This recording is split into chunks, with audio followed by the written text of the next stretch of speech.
able to see my screen right now. This is the structure of our feasibility study again. You should know it better, I guess, by this time. I'm reminding you of what we are trying to achieve.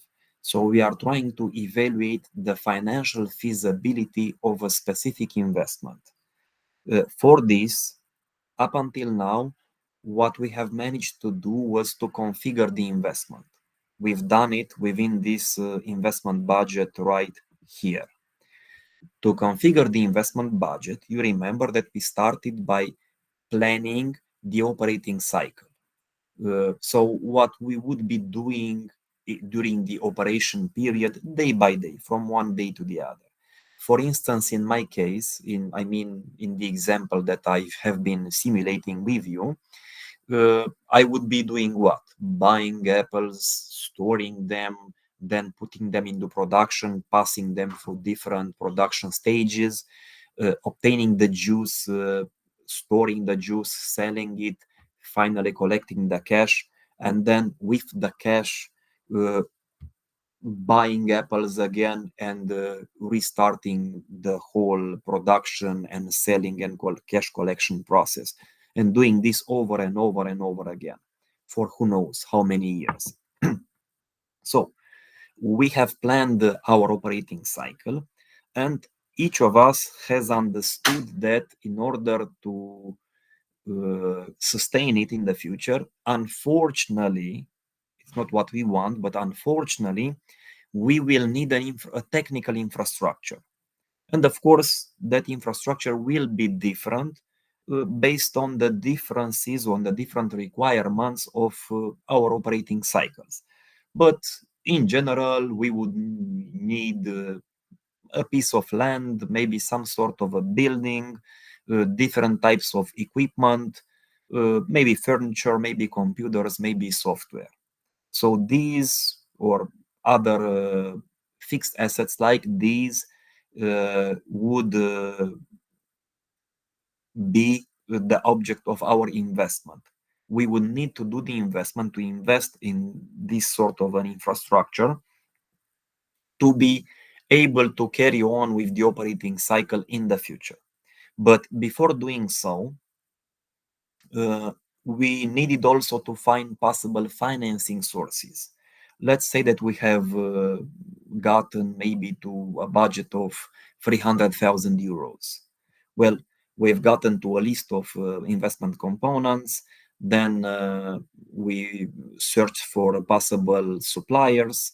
We might have obtained price offers. And now, based on the types and quantities of different assets in our investment budget, based on the prices, we got to an investment budget with a certain total value, let's say 300,000 euros. From this point on, we search for possible financing sources, something to finance these investments from. We talked about that last week, and you, of course, uploaded the table with the financing sources today. But now, before deciding to do the investment, we need to evaluate whether it would be feasible from the financial point of view. What would that mean? Well, what would be our objectives from the financial point of view? We've said it several times. We would expect sometime in the future to be able to get our capital back under the form of cash. On one hand, of course, that would not be enough. We would not just be investing capital just to get it back in the future. That can't be enough. At the same time, we want to get a certain return, a certain yearly return, a certain surplus. So it would be great if we would be able to foresee the future and to see whether within our operating activity we would be able to attain these two objectives: get our capital back and get our desired return. We will try to do so. We will try to see the future in this fourth chapter, where we are doing the financial planning. You will see that there We are going to forecast the revenues, forecast the charges, then forecast the cash inflows and the cash outflows, and in the end, we will be able to build an cash flow statement, and at the end of the cash flow statement, we will be able to calculate the forecasted net operating cash flow, which will be the basis of us getting our capital back under the form of cash and getting a certain return, hopefully. But before getting to the financial planning, we need to do this market planning.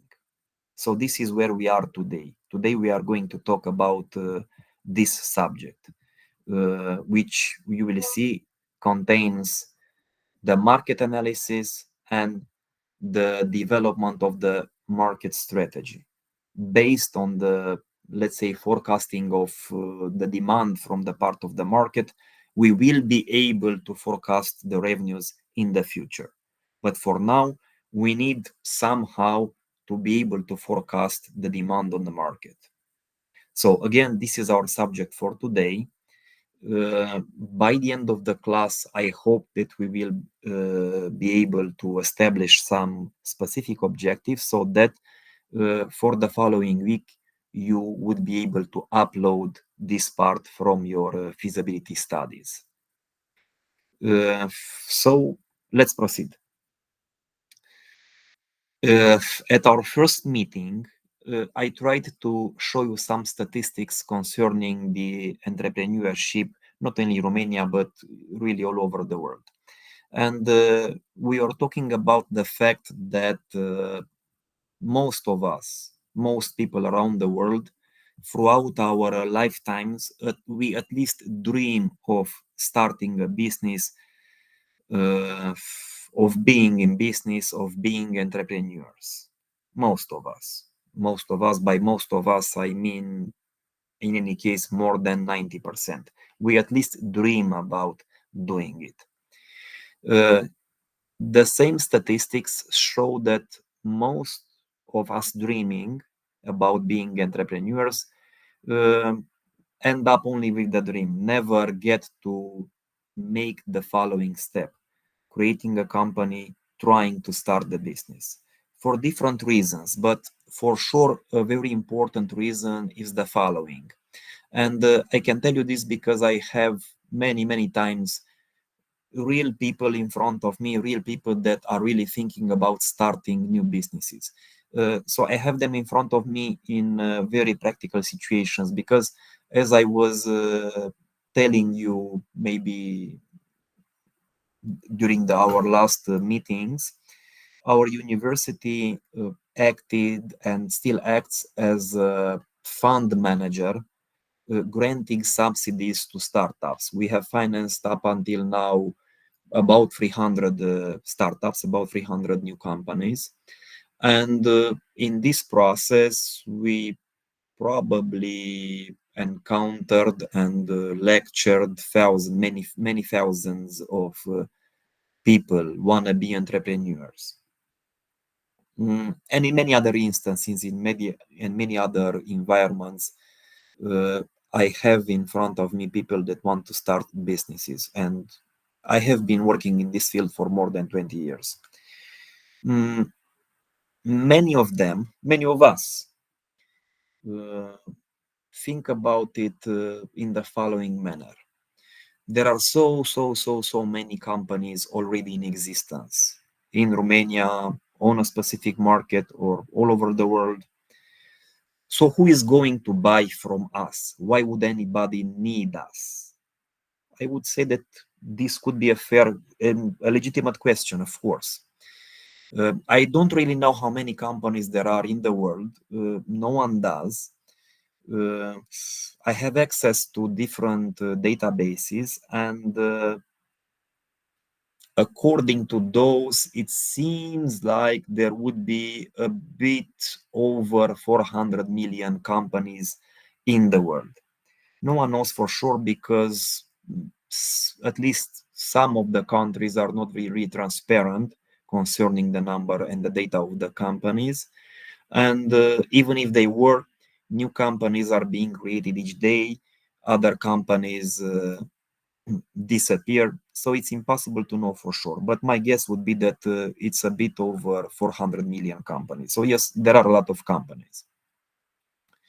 Now, those people that go past this stage and still want to start a business, I'm not sure whether all of them possibly, but for sure many of them get into the stage of falling in love with their product. So this is something that I have seen all the time in the local practice, and it's also something that I read about in researches done all over the world. Let's say, for instance, that I am planning to indeed produce and sell apple juice. I might be starting from the observation that on the market, the apple juice that is being sold in the supermarkets in the bagging box system, I don't know, the prices for it might be now of 25 lei, maybe for a 3-liter box. And just a few years ago, it was being sold for maybe 12, 13, 14, up to 15 lei. So the price basically doubled in a few years. So I may be thinking the prices are very high, the quality is not that good, the taste could be better, the package could be better. Who knows? Maybe the juice could be more fresh,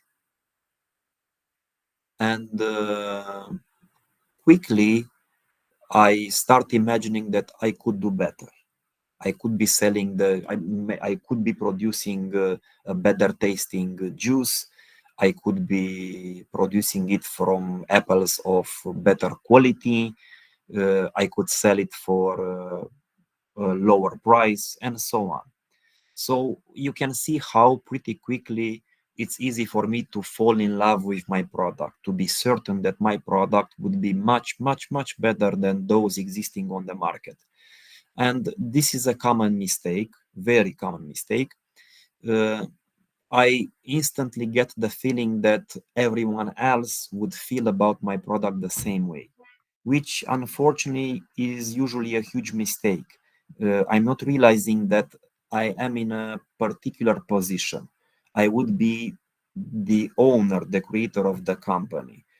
Uh, what I'm interested in is the position of my clients, those who don't know me, don't know the product, don't even know that I will be existing at the beginning. So they probably would not be that invested in the products that I would be offering. But again, this is not the way the new entrepreneurs see things.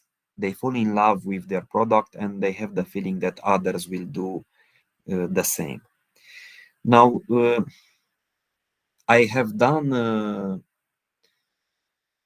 surveys on beginner entrepreneurs many times, and I'm not talking only about research, theoretical research. I've done many surveys, many researches for practical reasons. Like, for instance, uh, maybe at least some of you know the Incubox building from Timișoara. Does anyone know it? The Incubox building from the Pasajul Jiu near the train station? Yes. You know it. Yes. Yes. So I have worked, of course, within a team at the feasibility study for that investment there in the Incubox infrastructure. I believe it was in 2011. Of course, the owner there is the City Hall from Timișoara. So we have prepared the feasibility study for the City Hall of Timișoara, and we applied at, same as you in the end, same as you, at ADR West, and If I remember correctly, the value of the investment was of about 3.5, maybe 4 million euros. We got about 50% of that from Other West. The rest of it was the contribution of the city hall. The thing is that the city hall uh, was trying to create a business incubator for the IT&C field. At that time, they had a smaller one in a partnership with the Polytechnical University from Timișoara. But again, it was smaller. They only had, as I remember, 16 smaller rooms. And of course, the City Hall from Timișoara has focused its attention in particular on two economic fields, the automotive sector and the IT&C sector. So creating a more important incubator in the field of IT&C was, well, an important part of their strategy. Usually incubators for small businesses have the purpose of supporting the businesses in their beginning stages when they are most vulnerable, because you have seen it all over the world. Mm, I would say during the first 3 years, the startups are most vulnerable. So that was the objective there with the Incubox investment. But I have worked at the feasibility study pretty much the way you are working now on your project. It's just that, of course, I have worked within a team, and it took us, I guess, more than 6 months, somewhere between 6 months and a year to prepare the feasibility study. And during this process, of course, one question was in trying to configure what would have been our operating cycle. One question was, okay, what type of support do startups from Timișoara, from the IT&C sector need? So in this case, we've done a survey, many surveys. I've talked to students, bachelor's degree and master's degree students from the West University of Timișoara, from the Polytechnical University, of course, in the field of IT&C. We've talked to graduates, we've talked to freelancers, employees working in the field, entrepreneurs that were really beginners, entrepreneurs with experience in the field, trying to see what the most important problems that they encountered were, and of course trying to see how we could have helped them with those problems. And I can tell you that in the stage where people are decided on starting a company, they usually don't see the market as a problem. They usually are in that zone where they are in love with the product or service, and they are sure that it would not be a problem selling it on the market. It would sell by itself. I've done these surveys in other instances. As I was telling you, we, the university, we have financed many companies in different programs. So when configuring each of these programs, we did such surveys to see what the needs of the different beginning entrepreneurs were, and to find ways to help them within our programs. Uh, so I can tell you that during these more than 20 years, uh, generally speaking, people in the stage of starting a business usually don't feel that the market would be a problem.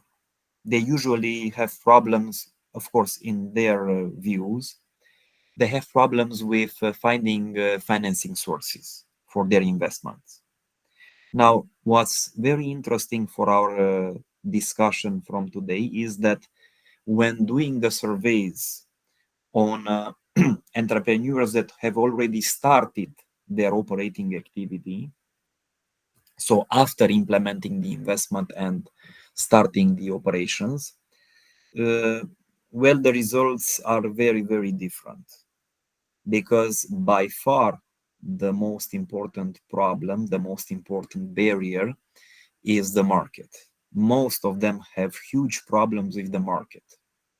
So, you know, I would say maybe if they would realize the difficulty of entering the market, they wouldn't even try, or at least they would prepare for it.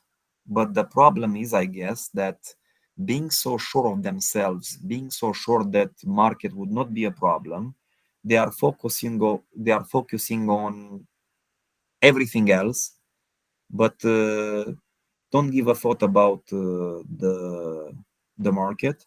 And when they start, the situation rapidly gets desperate because imagine that in most cases, when they do start, they rent a space, they employ maybe one or two people, maybe even more, usually not.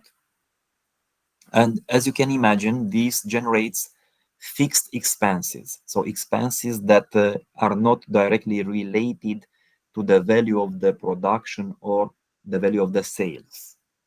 And imagine the first month in which they pay rent, they pay wages and other things, but mostly rent and wages as the most important fixed expenses, but they don't have any sales.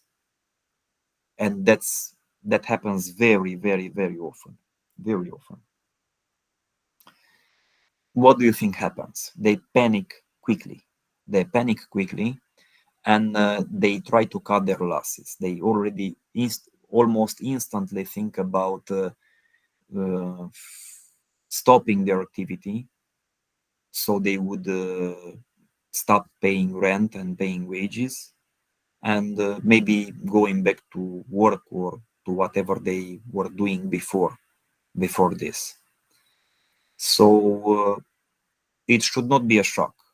They should be expecting that the market is a difficult, a delicate subject. So, in particular, because of this, I want us to debate the market today. Uh, for a company that already has a history, let's imagine a company that has been functioning on a certain market for maybe the last 10 years, even if it's not doing great.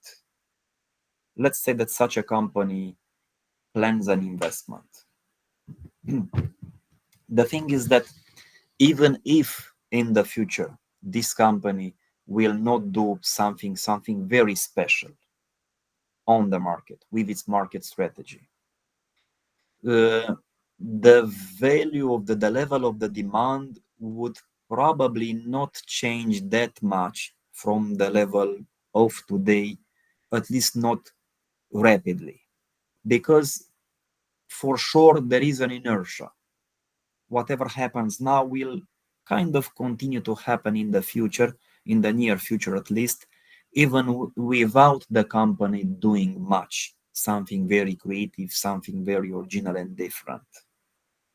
The problem with a startup, and of course we are imagining startups within our feasibility studies, the problem with a startup is that inertia exists in this case too. But where's the problem?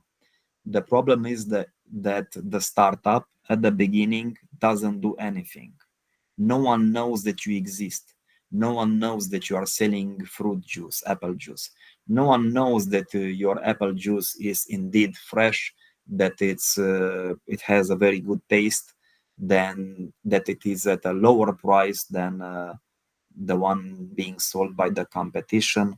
And to be honest, even if they didn't know, uh, it's not that easy. It's not that certain that just by knowing this, they would all run to buy from you.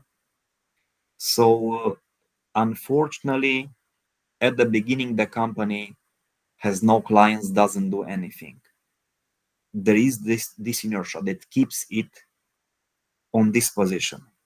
The startup needs to do something original, something special, something with a lot of energy to be able to push the sales, to bring demand, to start uh, producing and selling. So I would say that it's much harder from this point of view for a startup than for an existing company, which is why the market planning for a startup, in my opinion, is even more important. It's important for any company, but it's even more important for a startup. So, what is it that we should do? By the end of the class, we should be able to plan our marketing mix, which means in the classical approach of the 4 Ps, the product policy, the price policy, the promotion policy, and the placement policy. Now, how do we get there? Uh, Let me start by telling you how we should not get there. Again, I see this many times in practice. As often as I can, I work as evaluator, evaluating projects of other companies, usually projects that for which they demand financial subsidies. I have worked for other Invest. I have worked within our university in this field. I have worked with other institutions doing project evaluations. Uh, so that means that I have analyzed the different feasibility studies, different business plans, similar to what you are doing right now. So I'm not talking about projects done by students. I'm talking about projects done in the real business environment uh, all the time, not by the companies because they don't have the expertise, but by uh, business advising companies, by consultancy companies that are specialized in this field. Uh, I can tell you that in the vast majority of these projects, if not in all of them, the marketing strategy is almost non existent.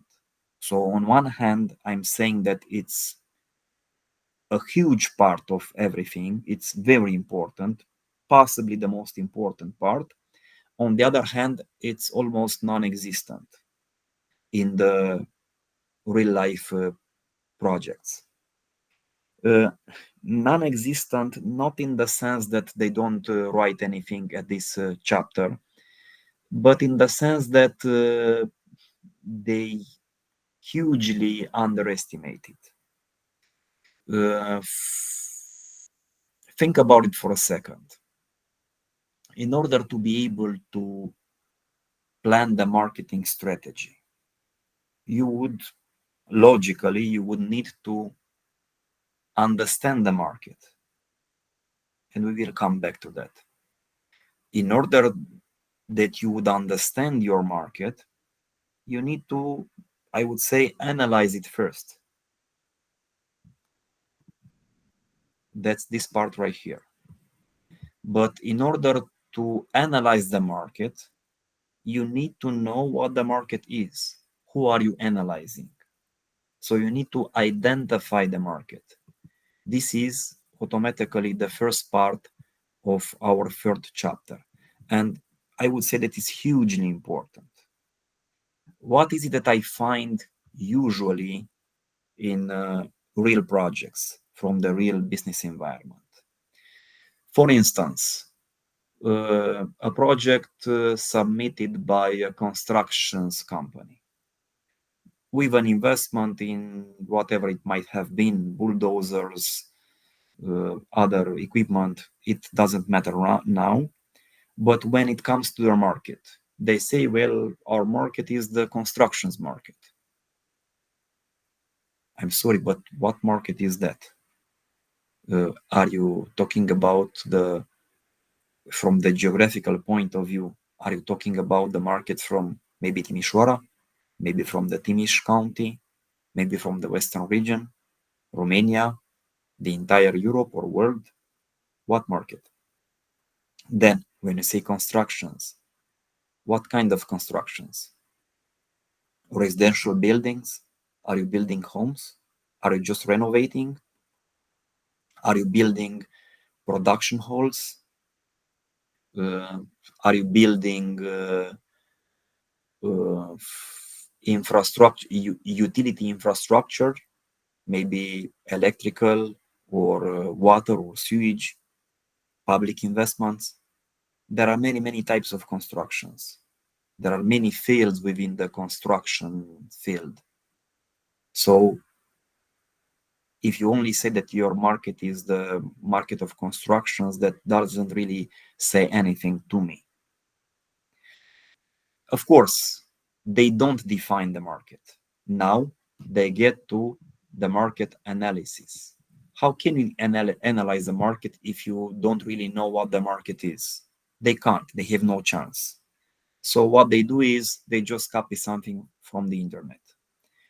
And they would give you their 3 or 4 pages of text from the internet that would say that, I don't know, the constructions market in Romania went up by 2, 3, 4% during the last years, while the market in European Union went like that, and the market from the maybe South America went, had a certainly different evolution.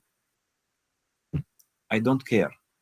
I care about the market that you plan to be acting on. Which one of these is your market? The Romanian market, the South American market, or what? So this doesn't help at all within the project to just put their information that is not related to any specific market. It doesn't help at all, because in the end, we should be able to draw conclusions regarding the market and to be able to configure the marketing mix, the market strategy based on these conclusions. But if, of course, these conclusions have nothing to do with the real market that you are targeting, then, of course, it's useless, everything. And so it is. And when they get to the marketing strategy, you usually, and this is even now a surprise, you usually see just something theoretical, copied from the marketing manual of the second year from the bachelor's degree of economics. For instance, when they get to the policy, the price policy, they will say something like, we will establish the prices based on the production costs, based on the prices of the competition, and based on the elasticity of the demand in relationship to the prices. And that's it. So they just copied this from the marketing manual. Well, I'm sorry, but the whole point of this chapter is to plan the prices now. You're not planning them in the future. In the future, you are trying to sell at those prices. Now it's the time to plan them. So at the end of this chapter, I want to see the prices that you are planning to sell on. So I hope that you can see my point. It's easy to feel that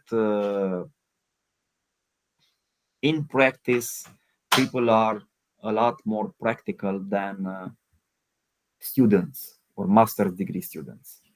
That would be a mistake. I really feel that they aren't in most of the cases. So we should do better, and I have no doubt that we will do better than that. Okay, now if that's not how we should do things, let's see how we should do them. We should start by correctly identifying the market. So I'm coming back to this 3.1 chapter, market identification. It's there for this reason. I hope that you understood, because there is no possibility of developing the marketing strategy without first clearly identifying the market. Now, when I have this discussion with entrepreneurs, startup companies, um, I'm telling them the same thing. And I'm trying to tell them that, yes, indeed, the they will probably have difficulties with the market, and that it's very important to define, to isolate, to focus on a specific market. But looking at them, I usually know that they are all thinking the same. They are thinking, each of them thinks that this does not apply to him, because their way of seeing things is, well, if you just told us that there will be difficulties with the demand, why would we focus? Shouldn't we enlarge the market? The larger the market, the easier it would be to find more demand, to attract more demand. Which hopefully I will convince you that it's a huge mistake, this perspective, I mean. So bear with me for a second. Let's imagine that I'm planning to open a donut shop, small donut shop, maybe on the Pestalozzi Street, here near the Faculty of Economics. I would say that I would be targeting the students from the faculty, the pupils from the Calderon High School, really the people working there on the street. That's what I would say.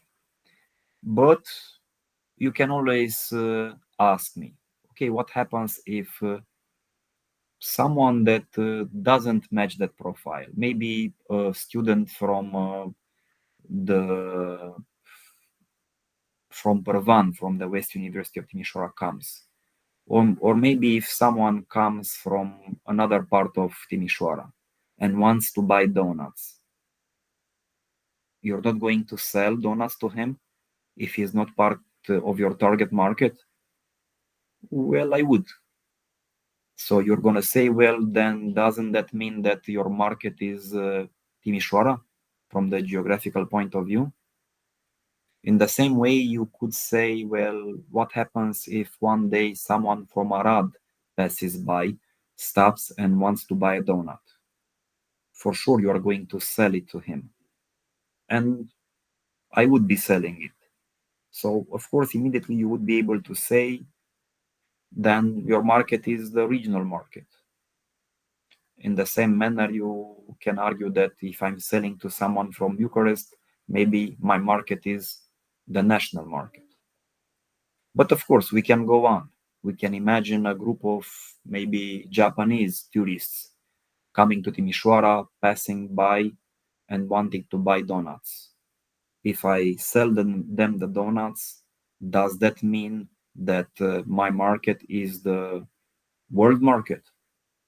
It might seem that way based on these logics.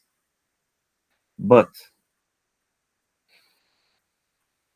the question is not who can buy from me, who can be my customer.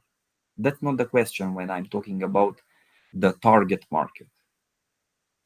The question is, who am I targeting? Am I targeting people from Arad? Honestly, if I would think about starting a donut shop in Arad. Am I targeting the people from China or Japan? the same. If that would be my objective, maybe I would start donut shops in Japan. I would start promoting in Japan, and so on. You get my point.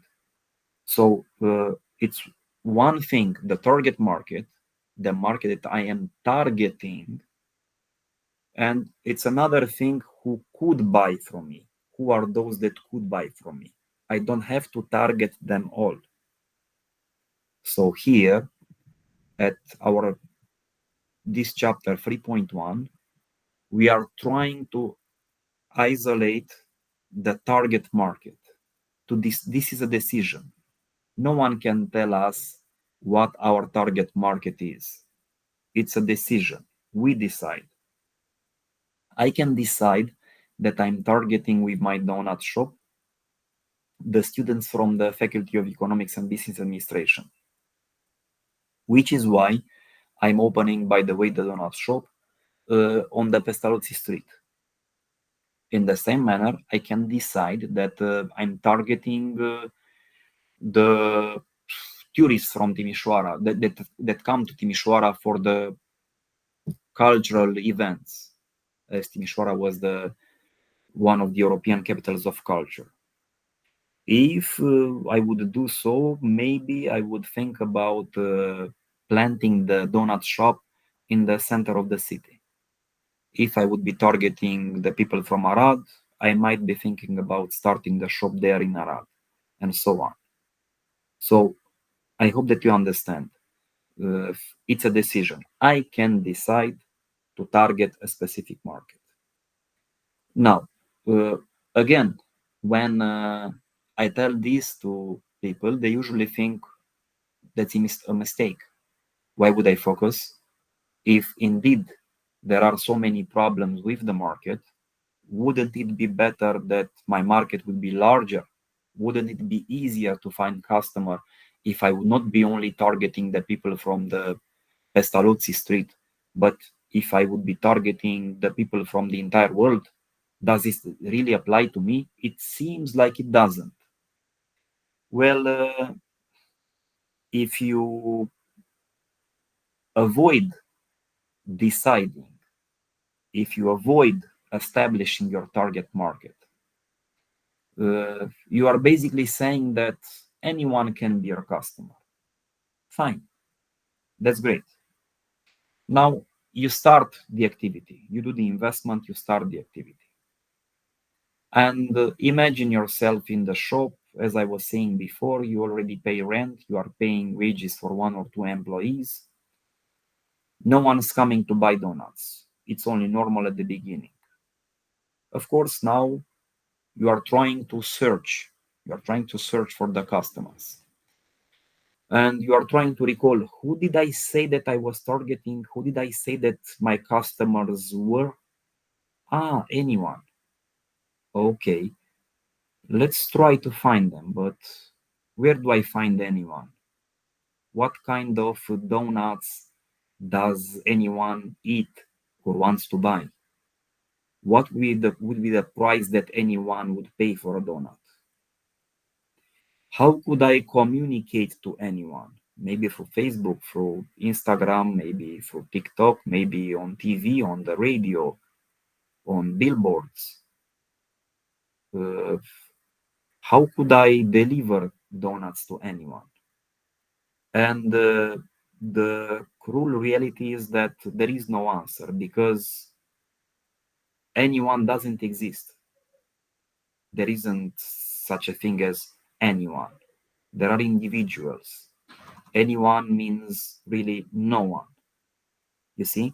So if you think about it, even if I would be targeting the entire world, thinking of doing so, remember that I'm a startup. Do I really have the capacity to produce for the entire world? Do I have the budget to promote to the entire world? That's a joke. That would be a huge mistake. I hope that you can understand. Whereas if I focus on the people working on the Pestalozzi Street, now I don't have to be that inventive. I could go to the faculty and ask them to put a poster there so that the students would see that I'm selling donuts. Maybe I could try to sign a convention with the faculty, uh, selling donuts to the students from the faculty at a lower price. Maybe I could ask them to let me send an email on our academic addresses. Or maybe I could ask them to allow me to come there with a stand and offer samples to students. Or maybe I can organize a visit of students, an educational visit to our donut shop. So there would be a few things that I could try to do to contact the targeted customers, right? And to try to make them uh, taste and hopefully buy my products. But if I have no idea who my customers are, it would kind of be impossible. So again, in this part, I don't want to see something philosophical. I want to see something very, very, very simple. What's most important is that I don't see this approach that my market is this and that and that and the other one. No, I want to see that you are able to focus. All of you have startups, very, very small companies, of course, within your projects. So you cannot sell to the entire world. That's not the point. I want to see that you are able to focus and to uh, draw on paper the limits of your market. The smaller, from my point of view, the better. This is the exercise to convince yourselves to cut and to focus. Uh, Now, how should you define the market? Of course, there could be many criteria, uh, and they might not all apply to all businesses. I would start with the geographical criterion, as it would probably apply to most of you. Maybe not all of you, but possibly all of you. So define the market, of course, in terms of economic field. In my case, let's say that it's the market of natural apple juice, pasteurized and sold in the bag-in-box system. But from the geographical point of view, let's say that I'm targeting the Timișoara area. And I define it this way within my feasibility study, within the 3.1 chapter. So from the geographical point of view. Now, what does it mean? I have to go further than that. Am I targeting the entire 350 or whatever we are? How many we are, I'm not really sure. 350,000 people from Timișoara. Am I targeting us all, them all? Well, maybe I'm not targeting diabetics. Maybe I'm not targeting people that are really conscious about their health. So I should define and refine the target market even further. For instance, let's say that I sell diapers in Timișoara. Am I targeting the entire population? Obviously, in this case, no, because I would imagine that the diapers for babies would be needed by the parents of babies of up to maybe 2 or 3 years old. So this means that I would probably not be targeting children of school age. I would probably not be targeting older people. Of course, you can always say, well, the youngest mother in Romania is 12 years old. Fine. But how many people are parents at 12 or 15 or even 20? Probably not that many. Probably most of the people that have children under the age of 3 and need diapers, probably most of them are between, I'm not sure to be honest, but I would imagine between 25 and 35. Let's say that this is so. So I would rather focus on that segment of ages between 25 and 35 than trying to promote to the entire population of Timișoara, even to the 10-year-old children or to the people aged 60, 70, or 80. Yes, you can also say, well, sometimes grandparents also buy diapers. Okay, but maybe in 5% of the cases. So I would decide not to target them. I can if I want to, but I would feel that I would better not target them, but rather target the parents. It's a decision. It's a decision. So I'm coming back. Now my market is Timișoara from the geographical point of view. But from the age perspective, I'm targeting people between ages of 25 and 35. Uh, in other cases, other factors may be relevant. Maybe gender. I've worked with companies that, for instance, produce clothes for women and they are selling clothes to women. Yes, you can argue that maybe in some cases men buy clothes for women, but honestly, again, I don't know the percentage, but I would imagine that in most of the cases, women buy clothes for themselves. So automatically, I'm targeting with such a business, I'm targeting the women from within a certain region. So here, gender could be important. In other cases, who knows? I could be selling razor blades for men. Now I'm targeting men. Other possible factors, characteristics of interest for the isolation of the market. Maybe it could be age.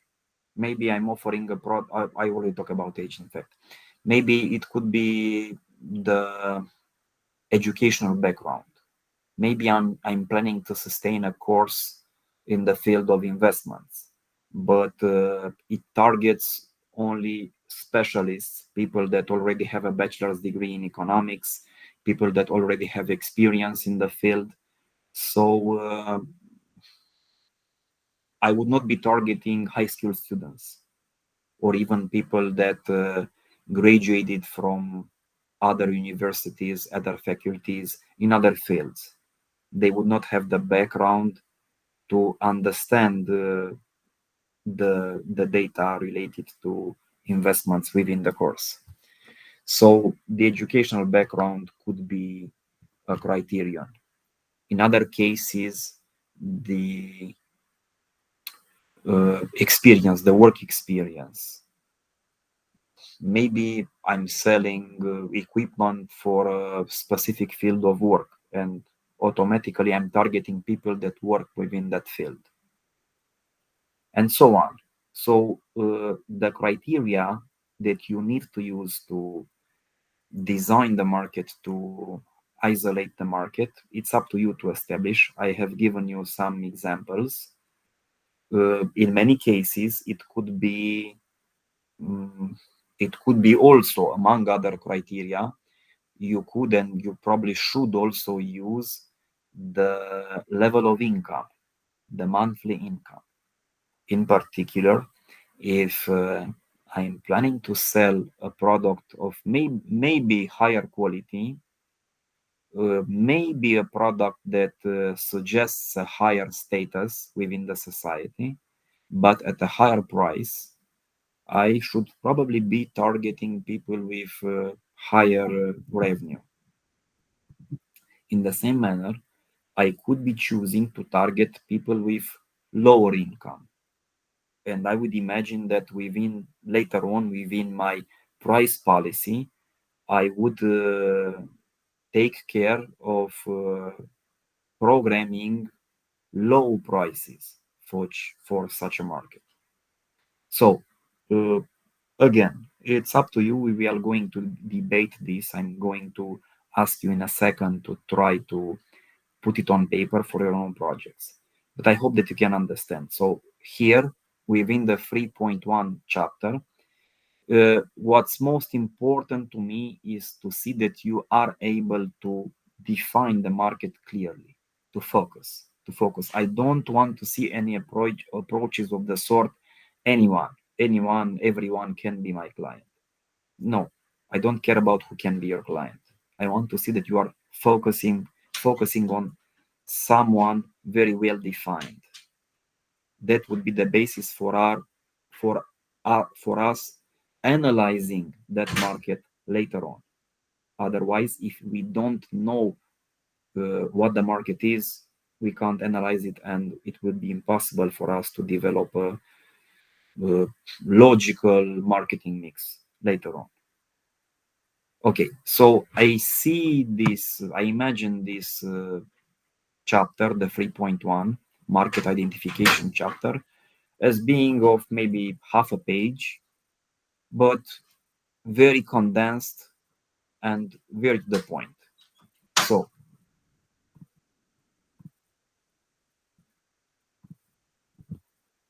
I'm going to stop for a second, and I'm going to ask you to intervene and or maybe I'm going to leave you, let's say, 3 minutes to write down in your feasibility study the main limits of your market. And then we are going to debate them. So please take 3 minutes and define your limits. And then let's debate them.